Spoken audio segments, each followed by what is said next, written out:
for me, what I noticed the most was after having my second daughter.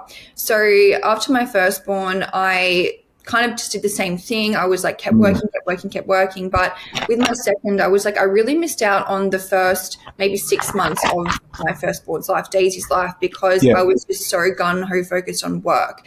And then I wanted to do things differently this time around. But I think as well, I kind of lost my drive and passion to coach just like nutrition and training. It was kind of like I ticked off what I wanted to do with it, and I felt a pull and a calling almost, I guess you could call it, to go and do something else. It was kind of like this would fulfill me, and I found myself coming into a lot of resistance with the work that I was doing, and I just wasn't feeling congruent, I think, because I felt like I wasn't showing up for people in the coaching aspect how I should be. And I was like, I just can't do this anymore. It's just not filling me and fulfilling my soul. And if I can't support people like wholeheartedly, then I won't do it at all. I'm like all in or I'm not all in. So I think it was really just after having my second daughter is where I felt the call to move. And I always say, like, in life, you always kind of get what you need when you need it. And it was very challenging because for me,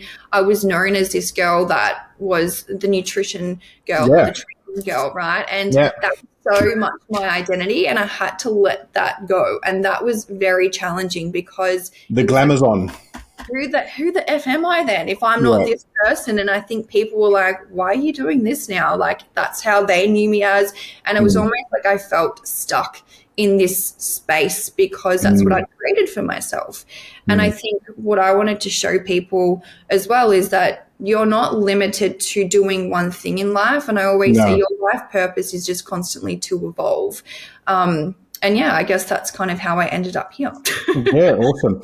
And so, like, for you, and I was reading a little bit of stuff on your website, kind of going through, I think from 2017 or 2018, there was some kind of point financially where kind of things weren't flowing, you weren't kind of getting the traction. And then you got to this point where all of a sudden in a month you kind of brought in, 50,000 in like revenue from like just ebooks, residually. Like, what shifted your mindset to being, I guess, open to receiving that?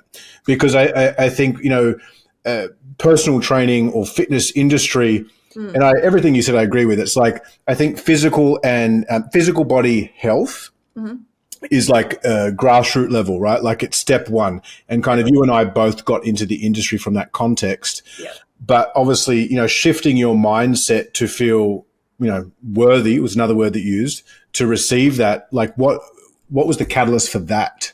And how did you kind of start to get that shift financially?